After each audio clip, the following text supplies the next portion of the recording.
باپ بھی شہید، شوہر بھی شہید، ایک جنگ میں 4 رشتے دار شہید ہو چکے ہوں۔ ذرا اپنی عورتوں سے پوچھ کر کے بتاؤ کون سی عورت ہے جو برداشت کر پائے؟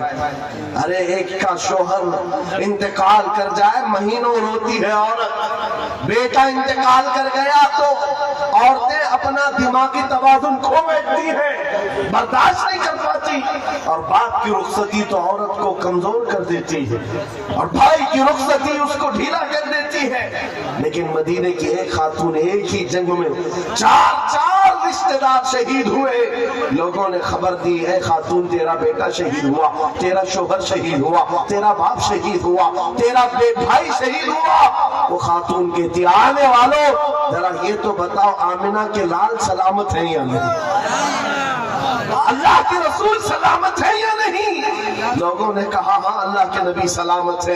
اتنے پر اکتفا نہیں، اس نے کہا آرونی فانظر الیہ، مجھے دکھاؤ ایک بار دیکھنا چاہتی ہوں، دکھاؤ مجھے ایک بار دیکھنا چاہتی ہوں۔ جس خاتون کا بیٹا جنگ کے میدان میں لاش ہے اور جس کا بھائی بھی لاش بنا ہوا ہو، جس کا باپ بھی، جس کا شوہر بھی انتقال کیا ہو، اس وقت عورت کی خواہش صرف یہ ہے مجھے ایک بار تاجدار مدینہ کو دیکھنا ہے، حضور کو دیکھنا ہے۔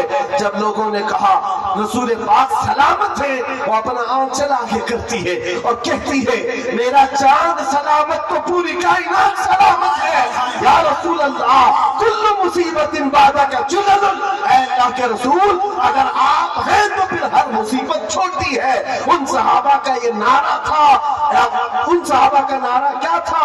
ہر ستم ہر مصیبت گوارا ہے، ہر ستم ہر مصیبت گوارا ہے یا رسول اللہ ایک بار تم کہہ دو کہ تو ہمارا۔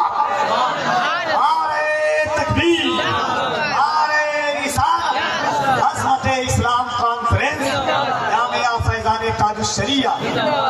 میرے عزیزو ہماری بات کمپلیٹ ہو گئی۔ جہاں پر بھی میں گفتگو کرتا ہوں میری بات صرف ایک ہی ہوتی ہے، ایک ہی بات ہے کہ محمد سے وفا تو نے تو ہم تیرے ہیں۔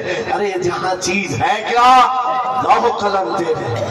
لوح قلم کس کو کہتے ہیں؟ یہ چھوٹے قلم اور تختی کا نام نہیں ہے، لوح قلم کی بات کی گئی ہے، سب تیرے حساب سے آ جائے گا۔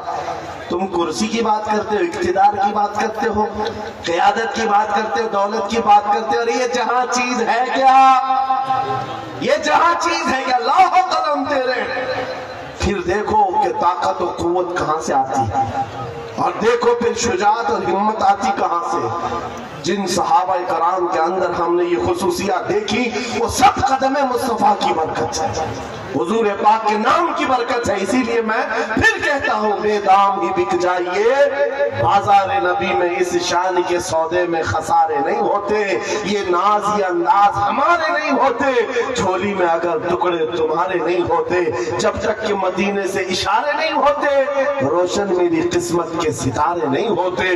عزیزان گرامی وقار، حالات آج پھر سے تمہیں اس موڑ پر لائے ہوئے ہیں کہ تمہیں فیصلہ کرنا ہے۔ موت بہت قریب آ چکی ہے، تمہارے گھر قریب ان قریب ملک الموت اسرائیل آنے والے ہیں، تم بھی اس دنیا کو چھوڑ کر جانے والے ہو۔ قبر کے بعد جو شروع ہونے والی زندگی ہے وہ اصل زندگی ہے، آخرت کی نان اینڈنگ، کبھی نہ ختم ہونے والی زندگی ایک بار پھر شروع ہونے والی ہے جب تمہاری روح نکل جائے گی، جس کے لیے تم نے اپنے آپ کو بدل لیا ہے۔ آج اس دنیا کے چکر میں اپنی داڑیاں منڈوا دیا، اپنے سروں سے ٹوپیاں غائب کر دی، اپنے عیاشی کے موڑ میں آ کر تم تو کہاں کے کہاں بن گئے۔ دنیا نے تمہیں نہ مرد رکھا نہ عورت رکھا، چوڑیاں پہنا دی، بالیاں پہنا دی، جینز کو پھاڑ کر کے پہننے لگ گئے۔ یہ نوجوانوں کی زندگیاں میں دیکھ رہا ہوں، تم ان کے پیچھے بھاگتے رہے، یہ نہ تمہیں عورت بننا دینا چاہتے نہ مرد، بلکہ بیچ والا بنا کر چھوڑ دیتے ہیں اور تم ان کے پیچھے بھاگے جا رہے ہو۔ آج میرے عزیزو